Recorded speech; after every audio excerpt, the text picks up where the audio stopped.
ശബരിമല വിഷയം തെറ്റിദ്ധാരണ ഉണ്ടാക്കിയെന്ന CPM സംസ്ഥാന കമ്മിറ്റിയിൽ വിമർശനം. പത്മകുമാറിനെതിരെ നടപടിയെടുക്കാത്തത് തെറ്റിദ്ധാരണ ഉണ്ടാക്കിയെന്നാണ് വിമർശനമുയർന്നത്.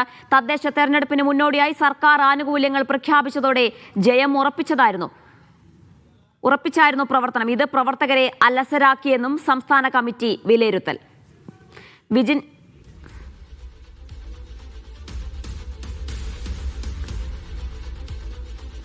തദ്ദേശ തെരഞ്ഞെടുപ്പിലേറ്റ തിരിച്ചടിക്ക് പ്രധാനമായും ശബരിമല വിഷയം കാരണമായി എന്നുള്ള ഒരു വിലയിരുത്തലാണ് CPM ഉള്ളത്. CPM സംസ്ഥാന കമ്മിറ്റിയിലാണ് ആത്മപരിശോധന. അത്തരത്തിലൊരു വിമർശനം ഉയർന്നത്. ഇത് തെറ്റിദ്ധാരണ ഉണ്ടാക്കി ജനങ്ങളിൽ എന്നാണ് CPM സംസ്ഥാന കമ്മിറ്റിയിലുണ്ടായ വിമർശനം. പ്രധാനമായും പത്മകുമാറിനെതിരെ നടപടിയെടുക്കാത്തത് തെറ്റിദ്ധാരണ ഉണ്ടാക്കി. അത് തദ്ദേശ തെരഞ്ഞെടുപ്പിൽ LDFനെ വലിയ രീതിയിൽ ബാധിച്ചു എന്നാണ് ഇന്നത്തെ കമ്മിറ്റിയിൽ ഒരു വിമർശനത്തിന് കാരണമായത്. പ്രധാനമായും ഒപ്പം തദ്ദേശ തെരഞ്ഞെടുപ്പിന് മുന്നോടിയെ സർക്കാർ ആനുകൂല്യങ്ങൾ പ്രഖ്യാപിച്ചതിന്റെ അമിത ആത്മവിശ്വാസത്തിലായിരുന്നു പ്രവർത്തനം എന്നും വിലയിരുത്തൽ.